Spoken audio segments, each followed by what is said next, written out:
उसको कसौटी पर कसेंगे, खरा उतरेगा तो भक्त मानेंगे, फिर हम आदर करेंगे। तो ये संभव नहीं है। क्यों संभव नहीं? इसलिए संभव नहीं है, यदि वस्तुतः हम भक्त होंगे और हमें पता चलेगा कि श्री ठाकुर जी हमारी परीक्षा करने के लिए आए हैं, तो हम जानबूझकर ऐसा नाटक करेंगे कि ठाकुर जी समझ लें अरे इनमें तो कोई संत भक्त के लक्षण तो घट ही नहीं, ये तो ऐसे ही हैं, अड़िया खड़िया हैं। यदि हम संत होंगे वस्तुतः तो,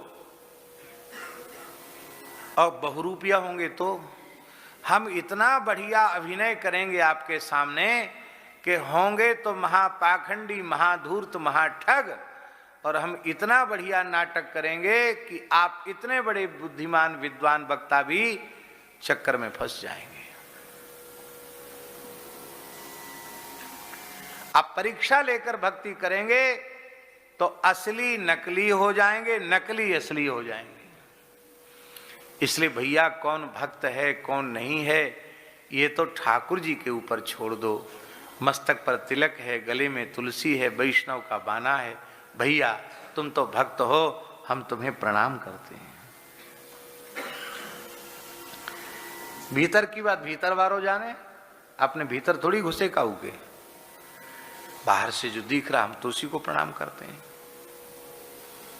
अब एक और प्रश्न है, मान लो किसी के मस्तक पर तिलक नहीं है, कंठ में तुलसी नहीं है, जिह्वा पर भगवान नाम नहीं है, वैष्णव का स्वरूप ही नहीं, कोई लक्षण दूर दूर तक दिखाई नहीं पड़ता कि भक्त है, तो क्या उसको विमुख मानकर उसका तिरस्कार किया जाए?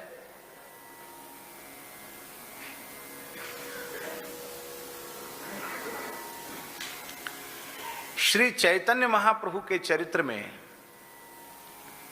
महाप्रभु जी भावाविष्ट हुए तो अपने परिकर श्री पंडित गदाधर जी को उन्होंने प्रच्छन्न भक्त पुंडरीक जी के पास भेजा।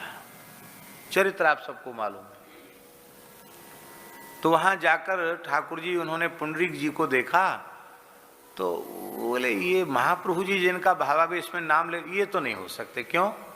ये तो घोर विषय दिखाई पड़ रहे हैं। क्या बढ़िया चांदी का पलंग पड़ा हुआ है, गद्दा तकिया तोशक लग रहे हैं, घुंघराले केस हैं, बहुत वेश कीमती रेशमी कुर्ता पहने हुए हैं, बड़े बढ़िया धोती किनारी की सुंदर जड़ीदार सुंदर धोती पहने हैं, पटका डला है, मुख में पान है, कान आंख में सुरमा है, फूल माला पहने हुए हैं, इत्र खूब सुगंध आ रही है शरीर से। अरे घोर विषयी जीव है। वो ऐसे लेटे थे, भोजन करके थोड़े आधे बैठे आधे लेटे से थे। श्री चैतन्य पार्षद आए हैं, देख करके वो उठ के बैठ गए। आओ भगवान, कहाँ से आए? वहां से आए। तो कुछ सुनाओ, सुनाओ। श्री चैतन्य महाप्रभु के निकट से आए हो तो कुछ सुनाओ। तो श्री गदाधर जी ने मन में सोचा, इसको क्या मन में सोच, इनको क्या सुना है? ये कोई वैष्णव है नहीं, भक्त है नहीं, भक्ति के चिन्ह इनमें है नहीं, क्या सुनाना इनको। लेकिन चलो महाप्रभु जी ने भेजा, कुछ कहते सुनाओ तो सुनाओ। उन्होंने ठाकुर जी जैसे ही वराह पीडम नटबर बपुः कर्णयो कर्णिकारम बिभ्रद वाशक कनक कपिशम वैजयन तीन चमालाम रंध्रान वेणु रधर सुधया पूर्यन गोप वृंदई वृंदारण्यम स्वपदर्मणम प्राविशद गीत कीर्ति। इस श्लोक का जैसे ही गायन किया, प्रच्छन्न भक्त पुंडरीक पर्यंक से धड़ाम से नीचे गिर गए। एक साथ अष्ट सात्विक भावों का उदय हो गया उनके श्रीअंग में। अब तो उन्हें भारी पश्चाताप हुआ, हाय हाय, इतने श्रेष्ठ भक्त को मैंने विमुख समझ लिया, विषयी समझ लिया, हाय हाय, मेरे पाप का प्रायश्चित कैसे होगा। कुछ नहीं कह सकते, कौन कैसा दिखता है। इसलिए हमको तो ऐसा लगता है केवल अपने को अभक्त मानो, बाकी सबको भगवान का भक्त मान लो। मैं कुटिल हूँ, विषयी हूँ, भोगी हूँ, कामी हूँ, क्रोधी हूँ, विकार युक्त हूँ। प्रभो मेरे जैसा दुष्ट दुर्बुद्धि इस धरती पर खोजने में दूसरा नहीं मिलेगा। संसार में सबसे बड़ा पतित मैं हूँ हे नाथ, और तो ये सब आपके भक्त हैं। ये बात स्वीकार कर लोगे तो इस दैन्य भाव के कारण तुम्हारे अंतःकरण में किसी प्रकार के विकार की हिम्मत नहीं जो घुस जाए। और फिर स्वप्न में भी किसी का अपराध नहीं बनेगा। इंद्र जी, इसी बात को समझाने के लिए नाभाजी ने दो भक्तों का चरित्र भक्तमाल में लिखा, एक वेशनिष्ठ भक्त और एक अंतर्निष्ठ भक्त। अंतर्निष्ठ भक्त का चरित्र क्या है? उसकी जो रानी थी वो हमेशा यही बात कह कह के रोती रहती थी कि हे भगवान, मेरा पति घोर नास्तिक है, विमुख है, न कभी कथा कीर्तन में जाए, न सत्संग में जाए, न मंदिर में जाए, न कोई चरणामृत लेने का नियम, न तिलक लगाना। हाँ, राजा है, अपने काम धाम करता है, मस्त रहता है, पता ही नहीं चलता क्या कर रहा क्या नहीं कर रहा है। हाँ, इतना ठीक है कि हमको बाधा पैदा नहीं करता भजन में, भक्ति में, बाकी स्वयं कोई भक्ति करते हुए नहीं दिखाई पड़ता। तो अलग न यही विधि रहे, अंगना मर्म न पावे। रानी को पता नहीं चलता था कि ये भक्त है। तो निद्रा बस सो भूप बदनते नाम उचार्यो।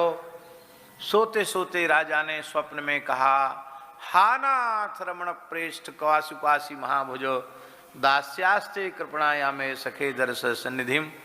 विरह में सने हुए भगवान नाम को सुनकर के रानी समझ गई ये तो महान भक्त है, इसे कोई लीला का दर्शन हो रहा है। दीपक की बत्ती आगे बढ़ाई तो देखा तो राजा के संपूर्ण शरीर में प्रेम के लक्षण प्रकट हो रहे थे, सात्विक भाव प्रकट हो रहे थे, अश्रुकंप स्वेद पुलक आदि भाव जग रहे थे। तो रानी ने बड़े स्नेह पूर्वक राजा के स्वेद को पोंछना चाहा, पसीने को।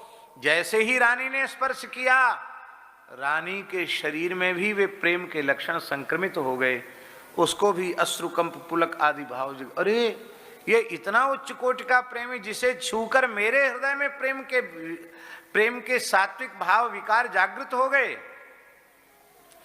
अरे मुझसे तो बड़ी भूल हुई, मैं अपने को भक्त मानती रही और पति को अभक्त मानती रही। माताएं बुरा नहीं मानना, सब जगह माताओं की संख्या ज्यादा होती है कथा सुनने वालों में, फिर भी माताओं की एक सबसे भारी समस्या है, खुद भजन करें चाहे न करें, पति और पुत्र के पीछे तो हाथ धो के पड़ी रहती। महाराज जी आशीर्वाद दे दो, ये कुछ नहीं करते। तुम क्या करती हो? यदि तुम ईमानदारी से भजन में लगी हो तो तुम्हें फुर्सत कहां है कि ये कुछ नहीं करती है कहने की।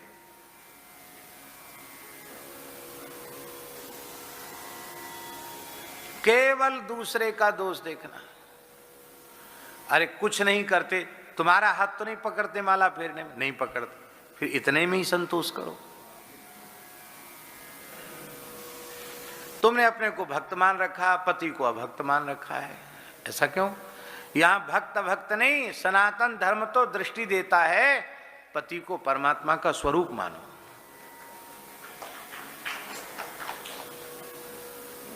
आप लोग कहेंगे भगवान मानने लायक ही नहीं, तुम कैसे भगवान माने? शास्त्र में तो लिखा है पति परमेश्वर होता है, और परमेश्वर जैसे है नहीं तो हम कैसे माने? हम आपको प्रश्न करते हैं, जालंधर में ऐसा कौन सा गुण था जिससे वो परमात्मा का स्वरूप माना जाता? असुर है, खान पान विचार व्यवहार सब अशुद्ध हैं। भगवती जगदम्बा पार्वती के प्रति भी उसकी कुदृष्टि है, तो कितना गिरा हुआ व्यक्ति है जलंधर। पर उस जलंधर के प्रति भी वृंदा का पूर्ण भाव है कि मेरे परमेश्वर तो यही हैं। और इतने मात्र से वृंदा को श्री ठाकुर जी मिल गए, न चाहते हुए भगवान मिल गए। और जब उसे पता चला कि मेरे पति नहीं ये तो विष्णु हैं, उसने कहा, अरे ओ पाषाण हृदय, तुम्हारे हृदय में दया का नाम निशान नहीं है, मैं शाप देती हूं, तुम पाषाण हो जाओ।